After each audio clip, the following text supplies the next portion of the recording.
Welcome back to Podium Esports coverage of PCA Sim Racing Round 6 of Series 5 from Watkins Glen International. James Pike, the voice of Podium Esports, alongside Taylor Burris and our producer Ryan Bauer, ready to bring you action from the Sport Clash, presented by Leland West. We bring you the starting grid, which sees Jeffrey Lent throw down a 156.108 to qualify P1 ahead of Michael Masters. Earl Arntz Jr. will start from the third spot. Your points leader coming into this evening. Gregory Sampson begins tonight from fourth. Fifth will be the 103 of George Markatakis. Jensen Bidet begins tonight from the sixth spot. Seventh will be the 924 of Chris Duffy, Rubber Duffy, in his very duck-like Porsche Cayman. Bob Moore, Julian Velez, and Sebastiano Balastrieri, your top 10. Lonray Sarumi will be starting in the 11th position, followed by Al Sadouk in 12th. 13th will be Gary Rice, followed by Sam Yao in 14th. David Sentel will be starting from the 15th position, followed by Ronald Cahill in 16th. Ken Estridge will be starting in 17th, followed by Stuart Nelson in 18th. Organ Gerloff will be starting in the 19th position, rounding out your top 20, Antonio Da Silva. Jeff Williams begins tonight from 21st. 22nd will be Dean Chapman. Donald Binkley starts from the 23rd position, and 24th will be Peter Yuxon. Ryan McGee rolls off from 25th. 26th will be Carl Bucchiari. Mo Dodka starts from 27th. 28th, Chip Witt, Randall Ailes, and Arnie Clausen. The rest of your top 30, Robert Walton, James Bernard, Brandon Gisot, Theodosis Neokley, and Nicholas Kilnani. Your final 5 cars on the grid for this race, which is presented to you by Leland West Insurance.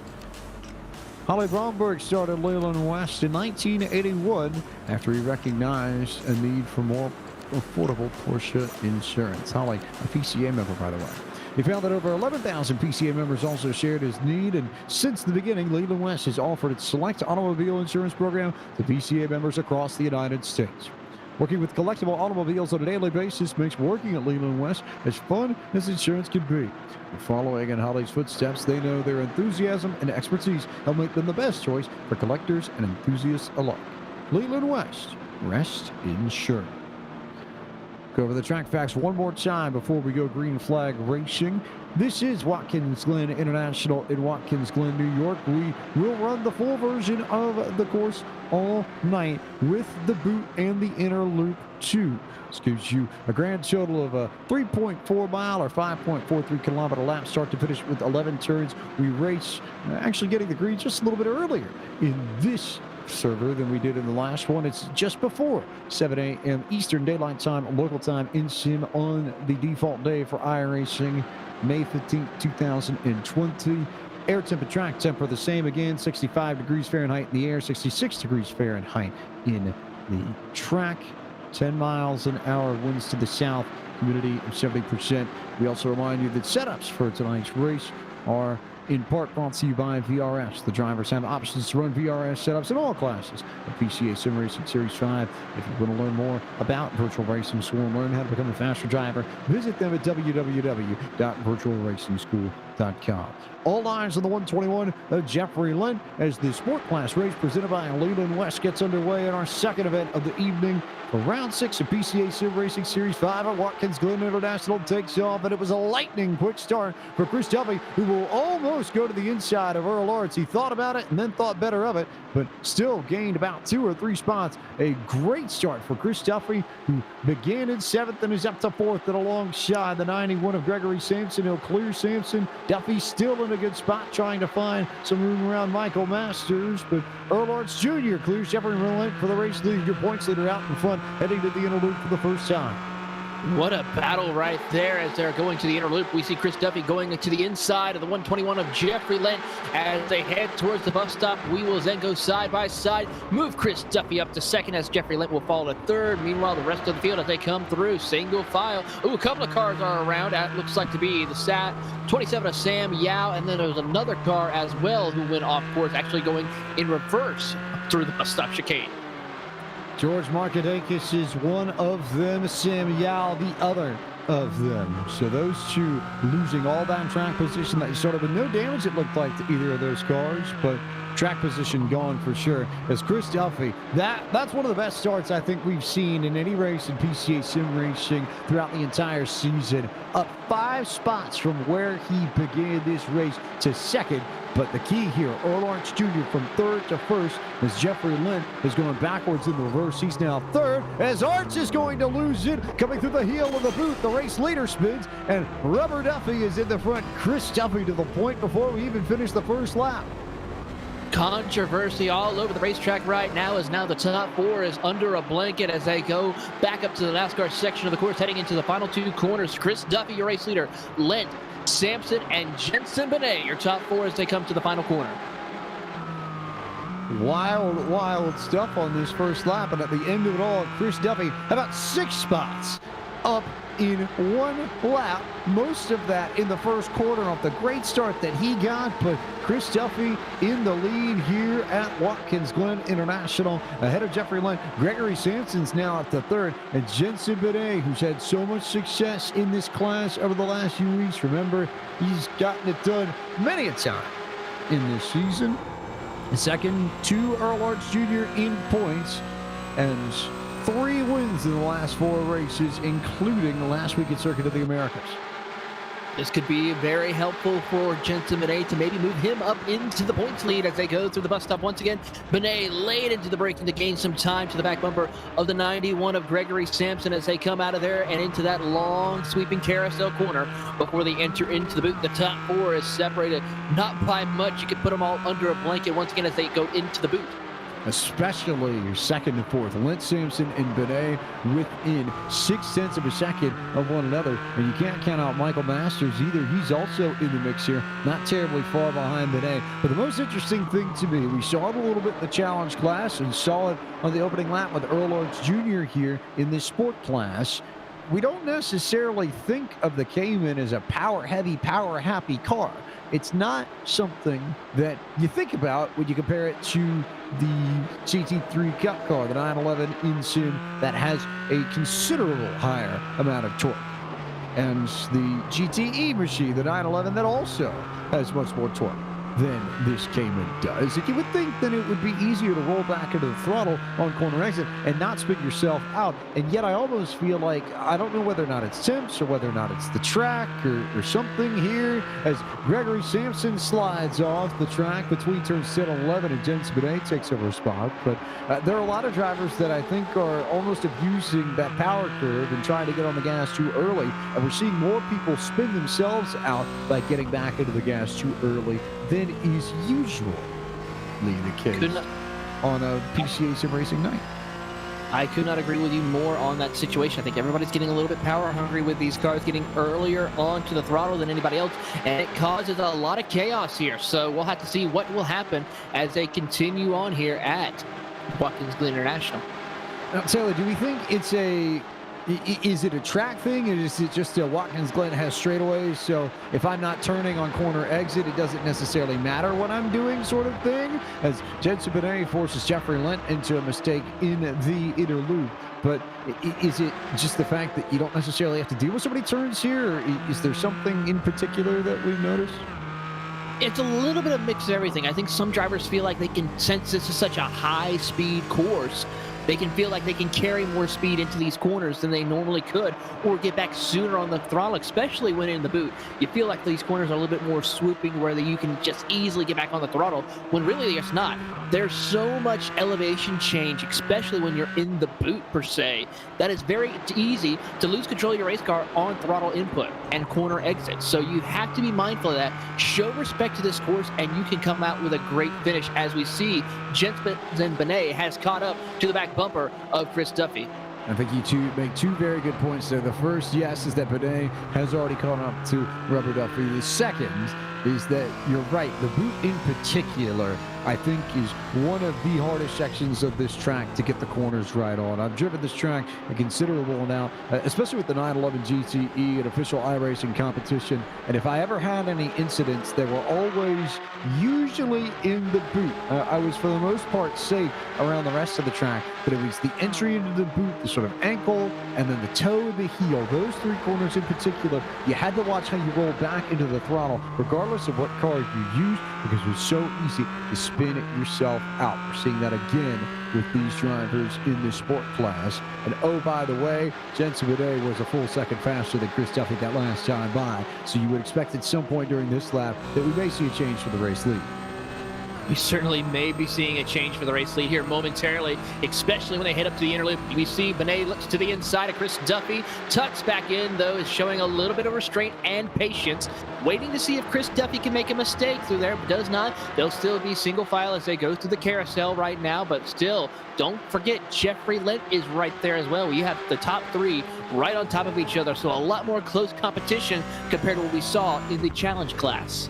I wonder if Lent's going to try and take this opportunity to learn and see if he can figure out how to get around this racetrack a little bit better, as Benet's line gets cut off by Duffy entering the boot. But he was considerably slower than both Duffy and Benet that last time by. But I wonder if you could ride behind these two for a little bit, you might be able to learn something, gain a few tenths of time, and potentially claw yourself back into this fight. We'll see how much longer Duffy can hold off Benet. But to the point that you just made, Benet's got time to show him respect. There are 30 minutes left in this race, plus pit stops, so it is an imperative that Benet gets around Duffy right now. Exactly. We still have a pit stop to make later on tonight's race. We could see some drivers decide to make it a pit stop at the halfway point, which would be about a lap 11, lap 12. But we could see him try and push the envelope, especially if Jeffrey Lent starts pounding on the back bumper of that 718 Porsche. And Benet is just laid off the pace a little bit. I wonder if he may be trying to save his car and his brain. It's as much of a metal conservation game as it is a car conservation game that you play when you race in PCA sim racing. So Benet took a little bit of the edge off and was in fact a little bit slower than Duffy that last time by. A 56.9 for Duffy to a 57.3 for Jensen Benet. So a little bit more speed in the 924 that last time by. And I wonder if Lent is figuring out something. It was 57.0, so within a tenth of the 924 for the race lead. Great battle here for the race lead as they go down the back straightaway into the bus stop chicane. Once again, Lent late into the braking, see if he can gain a little time. Couldn't quite make it up as he still stays about 0.3 of a second back from Jensen Benet. So while these three continue to run 1, 2, 3, we'll go a little bit further back. How about a side-by-side battle in the bus stop, but in the chicane, the inner loop, or almost, between Julian Velez, Sebastiano Balistrieri, and also Duke. And Gary Wright's also in the picture just in the back of this too. Yeah, these three or four drivers right there, they're actually catching up to, looks like to be Sebastiano Balistrieri, who is a little bit up the road from Velez, but they are still entering the boot. 4 cars, make it actually 5 cars if you count Lanre Sarumi. 4, 5, maybe 6. You could stretch it all the way back to Ronald Cahill and Ken Eskridge before you get a sizable gap back to Dean Chapman, who runs in the 13th spot. And then another good pack from Mo Dodka on back. One of the Team Haggerty drivers is one car stuck up along the wall. That's Sam Yao, who's in trouble yet again after running through the inner loop sand on the opening lap of this race. But Dodka, Arnie Clausen, Donald Binkley, Jeff Williams, Randall Ayers, Ryan McGee, George Markadakis, all in the mix. Way further back here. This is 17th on back you're looking at right now. Great battles all the way around the track here as we see these drivers battling it out as they come out of the boot. Nice and clean run for them. Randall Ayers tries to take a peek to the outside of Jeff Williams as they go back onto the transition, but can't quite make it work. Meanwhile, right behind him, you'll find Ryan McGee putting some pressure on him as they go through the short chute heading into the final 2 turns. We'll keep an eye on Randall Ayers. We can also tell you that Jensen Benet picked up 4 tenths on Chris Duffy that last time by. As you look out of Ryan McGee's car and look towards the 83 machine of Randall Ayers that he's trying to chase. He's also got George Markadakis right behind him and to the inside. But there you see Duffy, who now has Benet back behind him once again. And now it is all Benet and Duffy. Absolutely no question who's fighting for the top spot now. And Sam Yao has been given a black flag for an unsafe re-entry after that spin over in the ankle of the boot. So a race that's gone from bad to worse for Sam Yao. Very tough night indeed for the number 27. He's 1 lap down in 35th. Tough night indeed. We'll have to definitely see what he can do if he gets back to Suzuka, if he's able to make a little bit, learn something and come back and try to progress a little bit. But we now have a battle for the race lead as they go up through the boot. Once again, Jensen took a look to the inside of Chris Duffy. Could not make it work, as now Chris Duffy will hold off a hard charge from the 718 of Jensen Benet.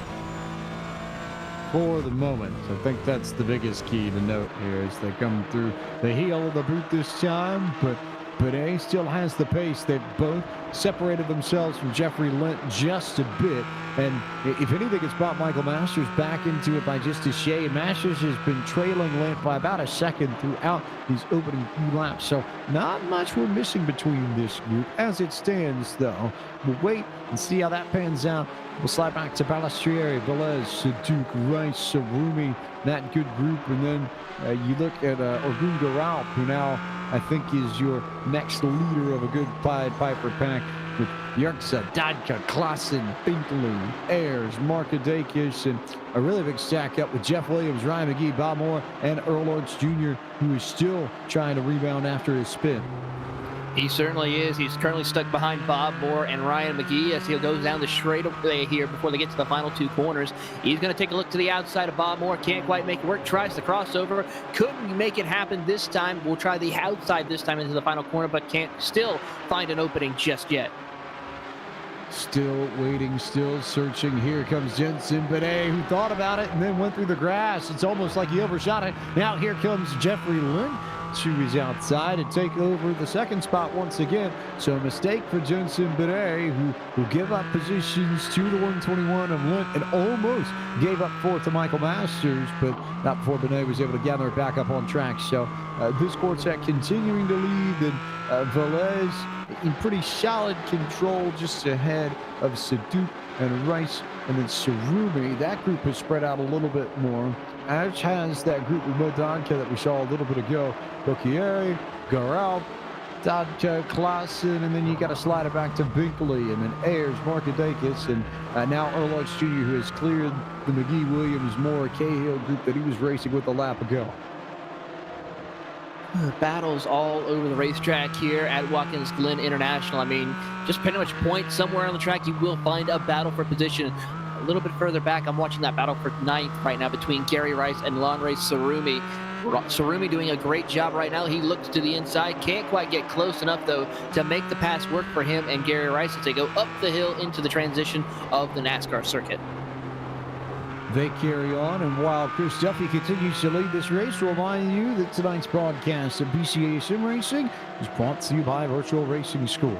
All drivers of PCA Sim Racing Series 5 classes have the option to run VRS setups, and if you want to learn more about all the services that VRS offers and want to continue to learn how to improve your driving skills, find virtualracingschool.com on the internet for more information.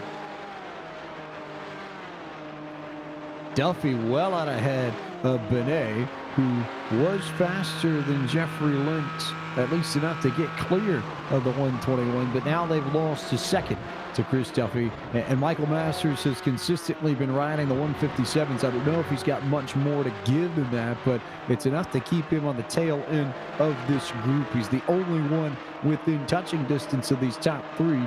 And then you have to go back to this great battle between Julian Velez and Al Saduk, 7th and 8th on the racetrack. Great battle between these two drivers. They go through the bus stop and now make it into the carousel. They're keeping it nose to tail. And you also have Gary Rice and Lanre Sarumi right behind them as well. So they're still trying to keep it up together and work their way through the field. But so far, nobody giving an inch. Absolutely no one giving any sort of inch whatsoever as Velez, Saduk, race. Sarumi in great shape for top 10 runs if they can hang on. And Ogun Garant still leading that next pack. We'll look and see if there are a few more. Might keep an eye on the charge of Earl Arts Jr. and see where he ends up landing in the final running order. Remember, this is your points leader coming into tonight, who may well end up using his drop this evening. He, has only been second in every race, save for the victory he had in the third race of the season a few weeks back, and got it done at Barber Motorsport Park, and that's where he's got his one victory this year. But this is the drop for Earl Arts, I think almost certainly, at least as it stands. So we'll see how far he can climb back up the field, because that drop may play into this race as well. Jensen Benet's drop is a 2.72. So keep an eye on where Arts lands in all this and how many points he earns tonight. Certainly, indeed. Can he make a recovery? It's going to be a tall order for Earl Arts Jr., who just now broke into the top 20. He's about a second back from the 0-2 of Donald Binkley, so time will tell as we are approaching the halfway point. We are indeed approaching the halfway point, as Chris Duffy is still your race leader ahead of Jensen Benet, who has really dusted Jeffrey Lent. You're right on board with Gary Rice in the one machine, looking up at Al Sadou and Julian Velez, who have not split themselves from each other all that much, but there hasn't been much battling between these two either. No, there hasn't really. They've been just battling it out for a little bit as they try to work their way through the field, but Velez doing a great job of holding off Al Sadou as they come out of the bus stop and through the carousel once again. Through the carousel and the bus stop one more time, and we shall keep our eyes peeled on where that battle goes. And same for Garant, Peter Yerkson, Dodka, Randall Ayers and Ryan McGee having a good battle a little bit further back. Same with Earl Arts Jr., who just cleared Donald Binkley for position. So Earl going to try and go after Arnie Clausen. 18th is next on the list for him. Looking through the field, still Jensen Benet about a second back now from Chris Duffy.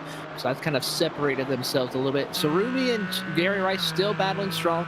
Nose to tail right now. That's probably one of the closer battles, along with Saduk and Velez as they come out of the boot through the transition section of the course as they go up the hill.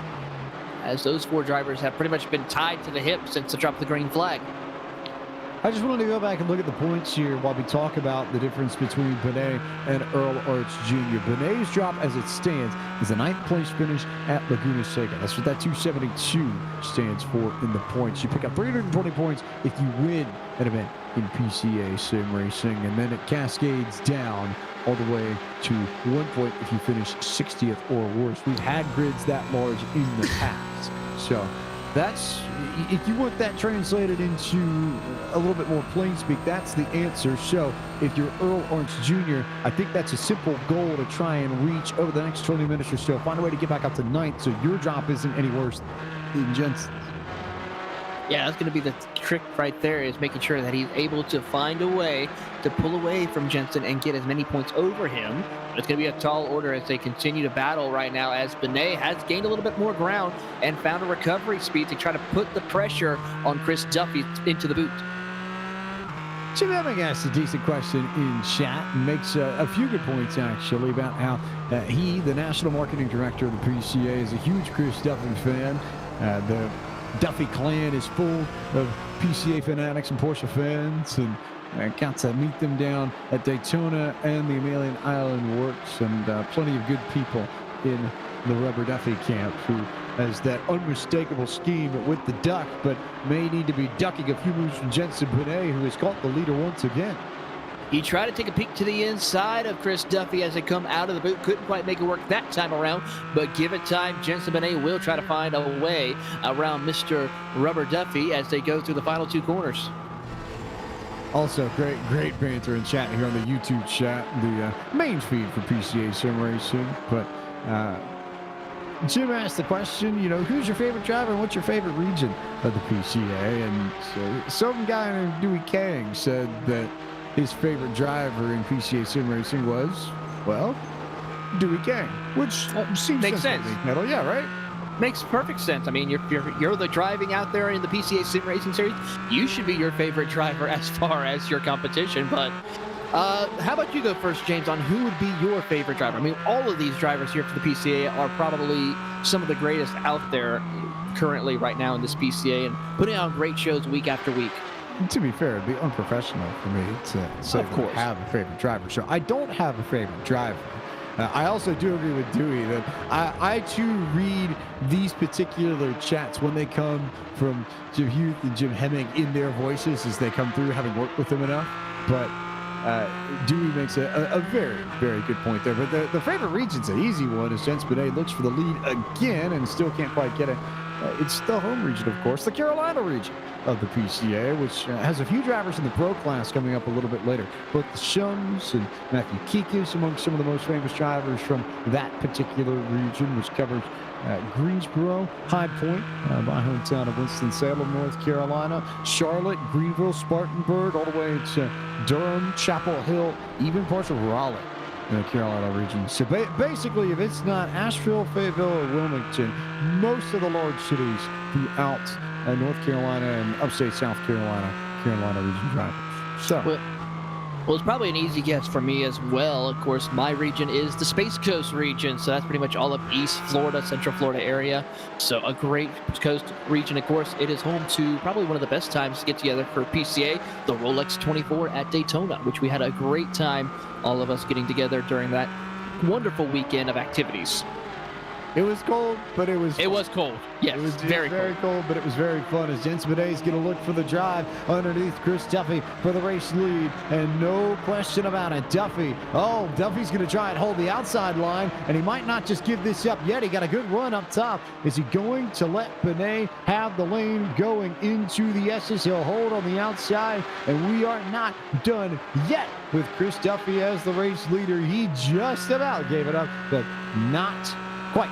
We'll see what kind of drive Benet gets down the long straightaway into the inner loop. And at some point, we'll give you a midway race break here, but might need to let this battle for the lead settle out first. I think so too. This battle for the race lead still going on. A little lap traffic in front of us, so this could provide a little bit of interesting scenario for Chris Duffy. He'll go to the outside of the lap car as they go through the carousel, but here comes Benet with a head of steam as they both wash up wide a little bit. Now they'll go into the boot. Duffy is going to hold the inside line. Jensen Benet will have to go the long way. Now he'll dive to the inside of the lap traffic and continue on his way here as they go into the boot. They carry on into the boot, and we shall see where they check up, check in, check out. Chris Duffy with that good run there.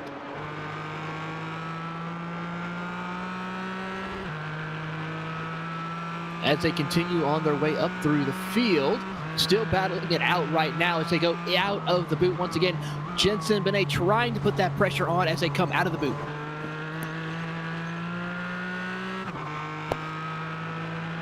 Through the transition corner, they will go. Still pressure for Jensen Benet as they go side by side, almost making it work. Duffy gets a little bit loose as they go through the final two corners. Here they go. Jensen Benet looks to the inside, but Duffy powers on the outside to hold off Benet once again. Coming up to the final corner here at Watkins Glen as we are on lap 12, 16 minutes left to go. Both of them get loose, but this time around, Chris Duffy will come down pit road, moving Jensen Benet up to the race lead.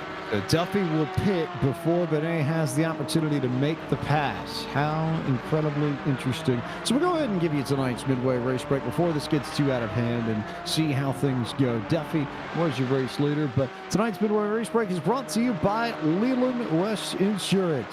PCA member Holly Bromberg started Leland West in 1981 after he recognized that many thousands of PCA members had a need for more affordable Porsche insurance.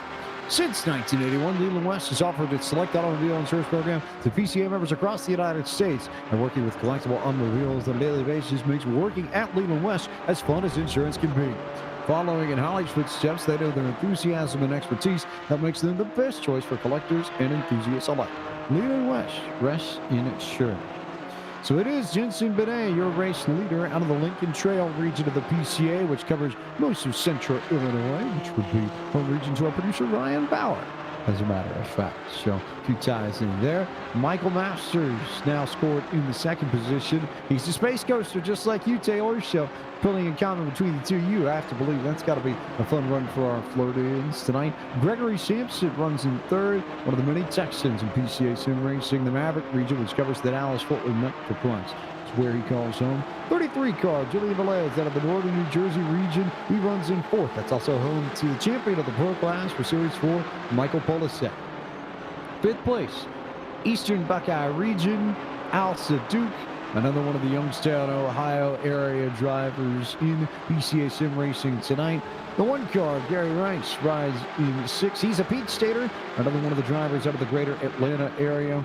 Chris Duffy in the 924 is back to 7th after getting his service done and dusted out of the Florida Citrus region. 8th at this time is Lonray Sarumi, the 11 car out of the greater Chicago area in the Chicago region. 9th currently belongs to the 605 of Dean Chapman, another Northern New Jersey region driver. 10th to the 26 machine, that's Ken Estridge of the Heart of Dixie, Northern Alabama. That's where he calls home. Our former pole sitter, Jeffrey Lent, sits in the 11th position, followed by Oregon Gerlach, who is from the Rally Sport region. Peter Yerxa, who's from the Down East region, currently sits in the 13th position, followed by George Markadakis. This is his home track. The Metropolitan New York driver sits 14th. Arne Kleisen is currently sitting in the 15th position, having a great run tonight. He's from the San Diego region. Donald Binkley from the Muscat-Sat region. He is sitting 16th, followed by Ryan McGee from the Nordstern region, sits in 17th. Jeff Williams is sitting in the 18th position, followed by Bob Moore, who, of course, is in 19th. James Bernard rounds out your top 20. Going to give you the little German wrestling. That would be Musikstadt and Nordstern. That's what you're looking for. Music State, Music City, Nashville, and then Nordstern, North Star, Minnesota. So pretty easy translations there. But 21st now sliding a little bit further back is Robert Walton. We'll keep an eye on Walton as Mo Dodka takes over 21st out of the Chicago region. Earl Arndt Jr. is up to 22nd after his spin earlier. Your points leader of the Central Pennsylvania region of the PCA, which covers Harrisburg and the surrounding cities. Sebastiano Balistrieri runs in 24th. He's a Metropolitan New York region driver, so this is a home race for him. We'll see where Walton slides out of all this. Nicholas Kilnani is in the Las Vegas region. He scored 24th now. Walton finally rolling down pit road behind Randall Ayers of the Pacific Northwest region, which covers the greater Seattle area. Following him, Brandon Jadot out of the Gold Coast region, which covers southeastern Florida and Miami and all the great cities down there. Then you get to Robert Walton, who comes out in 27th. Stuart Nelson, 28th. Walton, the Maverick region driver from Dallas. Nelson, Chicagoland region driver. Chip Witt, 29th in this. He's a Redwood region competitor out of Northern California. And then 30th in this race is Theodosis Neokley, yet another Metropolitan New York region driver in this race. 4 more cars running at this time. Carl Bocchieri, Metro New Yorker, 31st. Been a tough night for him. Ronald Cahill in the 3 car out of the Northeast region, also in the mix. He's 32nd. 33rd in this race belongs to David Centel, Heart of Dixie driver from Northern Alabama as well. And then Antonio da Silva, another Metro New Yorker, running in 34th. Sam Yao, the only car behind the wall at this time. As we will continue our way through the rest of this race, but that completes our second Midway race break of the evening, brought to you by Leland West. Rest in shirt. We'll also take a moment to remind you all that tonight's broadcast of PCA Sim Racing is brought to you by the Z1 Dashboard. The Z1 Dashboard is the racing analytics application that shows you everything you'll need to know about your position on track, your competitors' positions, and where you'll be after pit stops. The Z1 Dashboard can also tell you where your competition is, when you should pit, how much fuel you should take, and what the weather is like. You can assign up to 10 different dashboards to each car and switch between them with a click of a button. So the required information is always at your fingertips. The latest version of the Z1 Dashboard has just been released. It includes even more dashboards and the ability to use any mobile device with a web browser as a display for the Z1 Dashboard. To find out more about the Z1 Dashboard, visit them at www.z1dashboard.com. As per the usual, Z1 Dashboard is offering a free sim racing software package to 1 PCA Sim Racing 80 Eastern each and every Friday. Tonight's lucky winner is Sean Murphy out of the Palmetto region of the PCA Sport Class. The PCA Sim Racing EDE program provides free sim racing coaching for novices turning their first lap of the sim to the most seasoned sim racing professionals. Sign up for the EDE program at PCASimRacing.com/EDE, and you might be the next winner of the C1 Dashboard software package. As Jensen Benet finishes his stop, he may well come out in front of Chris Duffy. It will be very close, but Benet is going to take over the race lead. It was a shorter pit stop, not by much, but about a full second between Duffy and Benet. And the 718 takes over the race lead with 9 minutes and change left to go in the second race of the night at Watkins Glen, Taylor. Ladies and gentlemen, make sure to sit back, relax, and enjoy the show as we see Chris Duffy and Jensen Benet will be battling it out for the final 9.5 minutes as they go through the bus stop chicane. Chris Duffy on hot tires, so this gives him the chance to see if he can be able to continue on and make a challenge for Jensen Benet for the race lead as they go through the carousel and into the boot. They will roll through 1 and 2, separated by about a second. As you ride on board with Duffy, you can see Benet just out of the front of his windshield and not terribly far away. We'll see what Duffy can do in these final few minutes or so, but it's been very tight on pace between the two of these drivers. And if anything, Duffy looks like he might be a little bit more up to speed. But Benet has to warm his tires up just a little bit after coming down pit road. Meanwhile, you look out the back of a Gunga Ralph's machine looking at Peter Yorkshire in the 54. This is a very good battle pack for 11th, 12th, and then 13th there with George Markadakis just down at the rear of Yorkshire's car.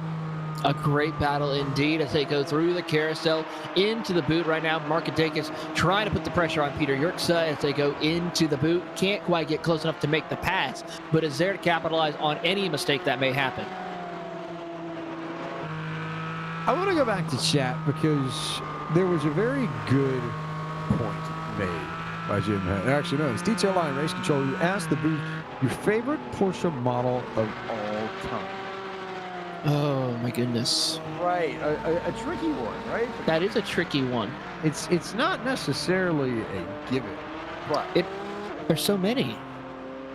And there are plenty of them and plenty of great ones, but I'll pull on some old personal heartstrings. I remember when I was little, I had a diecast of a very bright, almost emerald green 964 with a little rear spoiler on it, and I always idolized that car a tremendous amount. So I think I'm going to say the 964 as my favorite. Always maybe a undersung 911. It doesn't necessarily get the praise of some of the earlier ones and some of the great ones that we saw way back.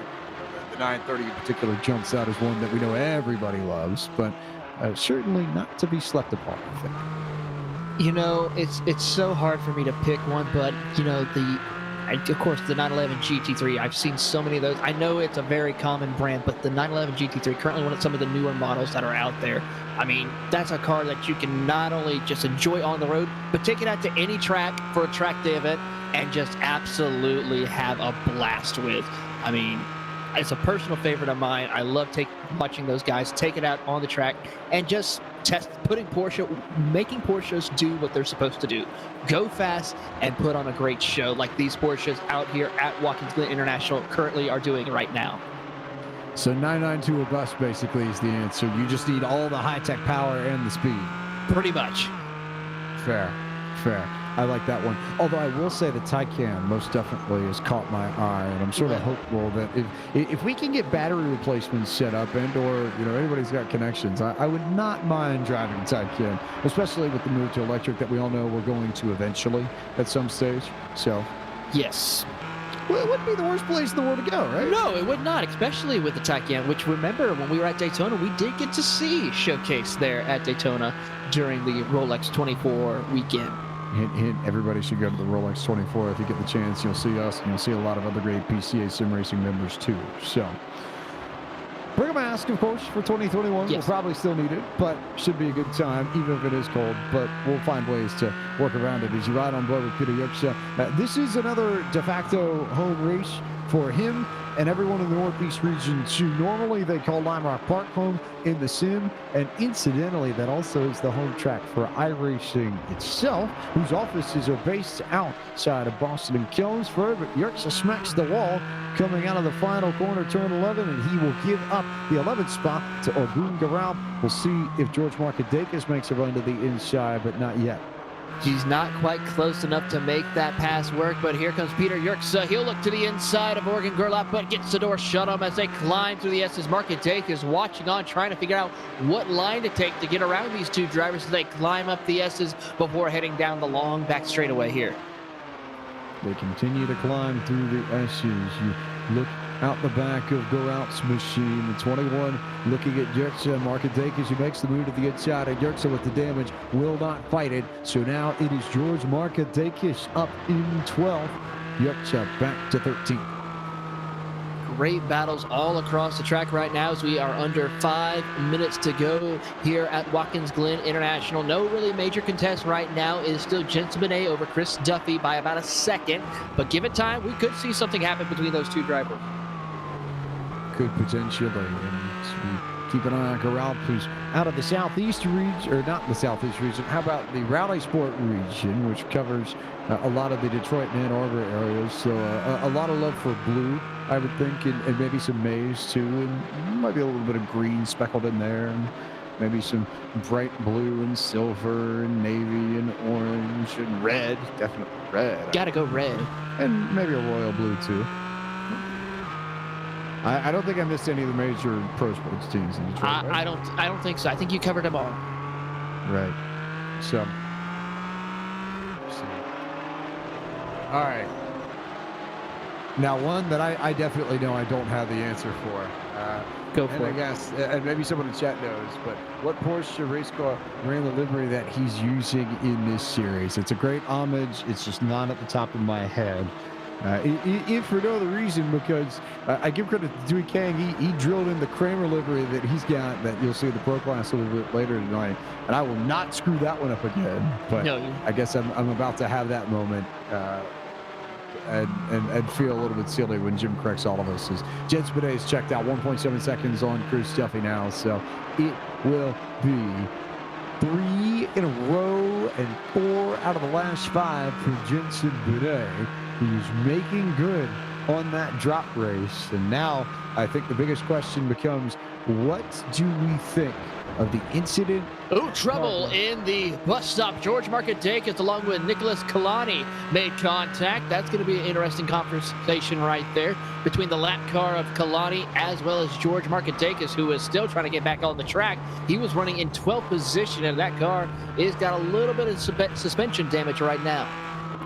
Yeah, Kalani diving it to the inside, trying to get out of the way, and I don't even know if Markadakis recognized that he had made the dive, and nowhere for Peter Yerxa to go. Very unfortunate, that incident at the end of all this, but Markadakis back in 15th now, and Yerxa managed to hang on to 12th, but Ken Eskridge has jumped up ahead of all of them, and he's the only one now off the back of Orgun Geralt's machine. I would imagine, given that Jensen Benet just crossed the stripe, we may end up with 2 laps to go again, as Konani does get the black flag for the dive heading into the inner loop for that incident. Makes that one very clear and easy. But Jensen Benet, we're talking about a game of drops here, and I hope that the championship does not come down to the incident at Barber, where he ran into lap traffic and what was a lead at the time got snatched away from him. But as it stands, that's what we're looking at, though things will change a little bit with Earl Arch still only in 14th or 13th now, as Yerxa is running into even more trouble. I think that car might have terminal damage, that 54 really rolling through the corner slowly, and I think he's just trying to get to pit road, or maybe not. He's making quick work of several lap cars, though. He's about a 1.1 seconds back from Mo Dutka in 12th position, but after that, that's as far as he'll probably be able to go with how much time's left on the clock, as the next driver, Ken Eskridge, it's another 10 seconds up the road. Another 10 seconds up the road, but Art's in 13th, which is still worse off than Benet's 9. That's a drop right now. Now, we look at those 2 columns and see where they sit. And Bidet does have the worst finish out of all of them. He's counting a 2.84, but this 320 certainly is going to help. But Arts has got a 314 in the bag that he can pull out if need be. So we may see a shake-up just a bit with points depending on how things go, because Arts isn't really going to lose anything in all this. This just becomes his drop. And Bidet will maintain that 272 as a drop as well. So maybe a 6-point loss, I guess, that Arts takes in all this if you bring out that 314 and turn this race into the drop. Has to be a safe bet right there to see what will happen for that driver as we continue on. But we'll have to see what happens for the rest of the season for Earl Arts Jr. If Earl Arts is able to make another strong run here with this rest of the season at Suzuka and Daytona, we could see a good battle to the finish between him and Bidet. And how about it? One for the books here. You find the John Fitzpatrick J. David livery from the mid-1980s. The livery that you might have seen on Jim Hedrick's car, which is sporty to say the least, especially off the K4 that we've seen. Certainly something that you'll want to take a look at here in just a moment. We'll try and get it up for you, the broadcast, before the end of the evening. But that's a beautiful looking race car, Taylor. No question about it. Well, let's be honest. Pretty much all Porsche Motorsports liveries are phenomenally designed. Porsche. That's what yeah. So. I'll come back to you on that one, because Jensen Bidet has received the white flag here. So this is it. Final run through the boot already. This race blew past so quickly. Yeah, very quickly. Time flies when we're having fun, and I tell you what, Jensen Binet's probably having the most fun as he's coming up to the final two corners to take home another checkered flag here. Would you believe it? Jensen Binet now going on 3 wins in a row yet again. It is Jensen Binet in victory lane. He wins tonight's race for the Sport Class presented by Leland West. No doubt about it. It is all Binet at the end of the day. Now let's see if his brother can capitalize and respond to Jensen Binet's win here at Watkins Glen. So I'm pretty sure they're going to have an interesting conversation when it's time for the next class here momentarily. Should be a lot of fun, I think, across the board as Binet gets it done, finishes off this field. We wait for some of the final drivers to come in. Gungarow is going to try and fight as Sarubi's going to hold off Gary Rice and then go out. Eskridge, last car on the lead line, Robert Walton in 23rd. He's coming through the carousel now and just entering the boot. So when he comes home, we'll go ahead and bring in the full field rundown. A lot to look forward to as we see what will happen as we have 2 races left for this class and a great championship fight to the finish. This will be a very entertaining championship. This is certainly something we're going to watch in the final few weeks, rather. And we'll get the chance to talk to Jensen Bidet about his take on all of this in the not-too-distant future. It will be very tight between those two for the title. Certainly will be, and it's going to be interesting to see what will happen towards the end of this championship. We have 2 very distinct tracks. We have the flowing circuit of Japan at Suzuka, and then of course we have the high speeds of Daytona. So it's going to be a lot of interesting factors to come into play once we go to those next 2 courses. 2 different racetracks, that's for sure. Absolutely no question that we're going to see something very different at both places, and I think a lot of fun at both spots as Robert Walton will bring it around the corner, bring it across the line, and wrap up tonight's race. And as he crosses the line, we'll bring you the full field rundown to tell you where your favorite driver finished. Jensen Bidet, your race winner again, 3 weeks in a row. He's come out on top ahead of Chris Duffy by 1.8 seconds. Michael Masters was 3rd this evening. 4th was Gregory Sampson. Jeffrey Lent finished in the 5th spot. 6th went to Julian Velez. Lanre Sarumi was 7th. 8th to the number 1 of Gary Rice. Gungarow was 9th. And Ken Eskridge completed the top 10. Mo Dutka will come home in 11th, followed by George Markadakis in 12th. Dean Chapman will come home 13th, followed by Al Sadouk 14th. Ryan McGee will come home in the 15th position, followed by Donald Binkley in 16th. 17th will go to Bob Moore, followed by Jeff Williams 18th. 19th go to Peter Yerkes, and rounding out your top 20, Sebastiano Ballestieri.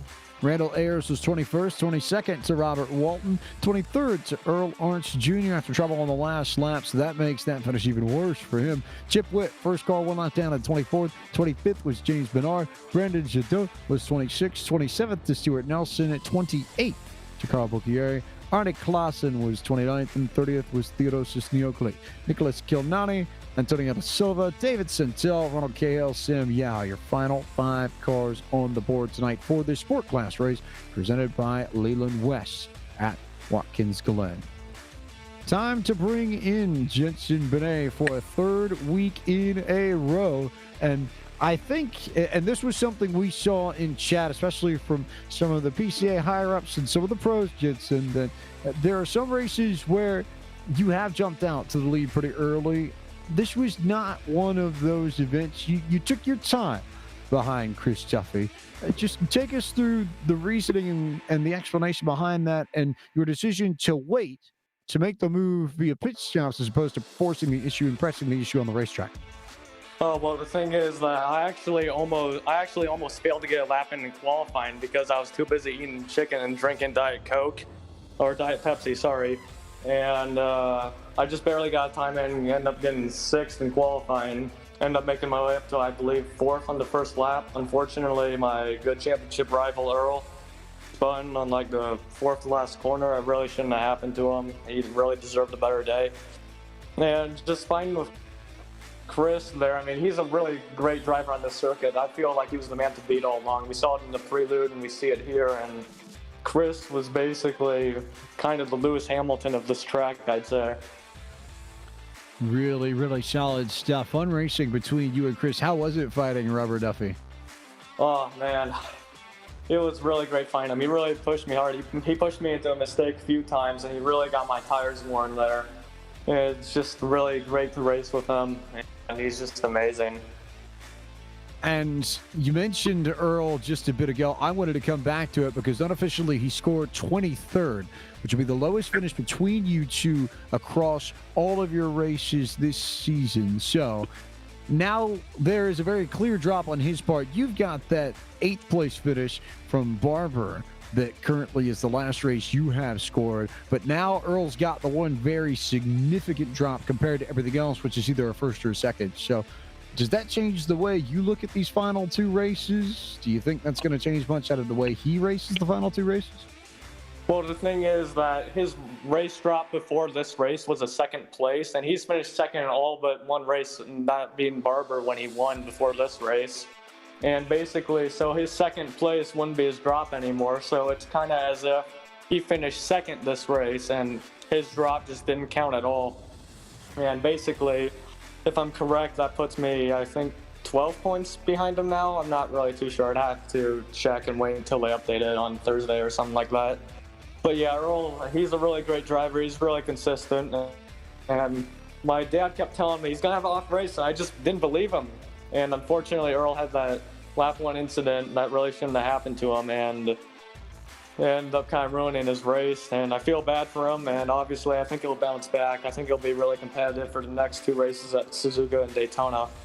Suzuka's up next. What do you expect? First ever race in Asia for PCA Sim Racing. It should be very entertaining. What should we see? What should we come to expect next Friday night?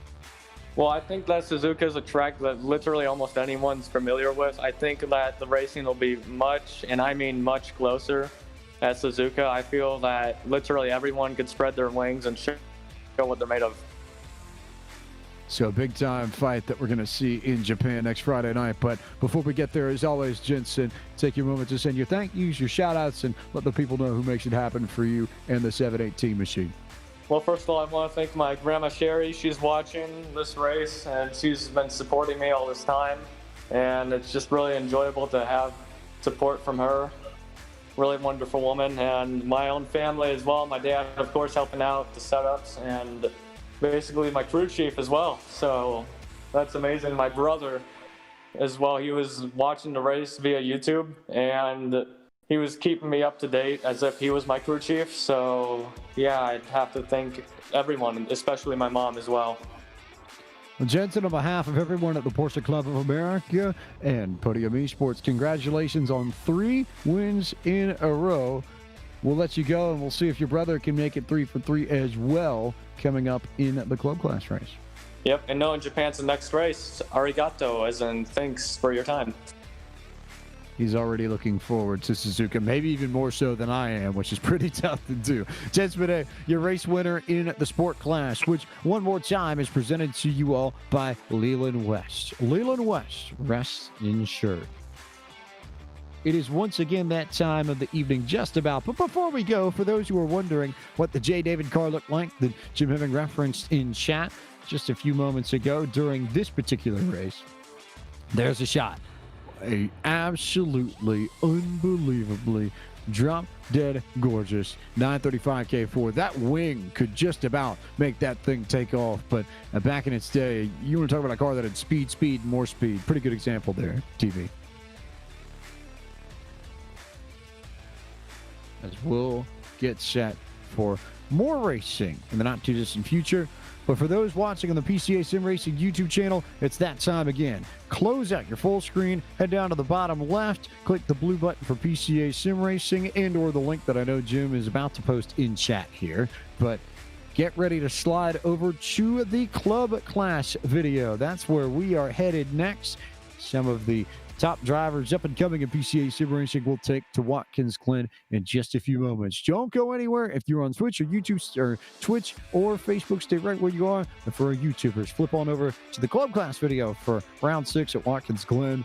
We'll be right back in just a moment with more Podium Esports coverage of Porsche Club of America Sim Racing.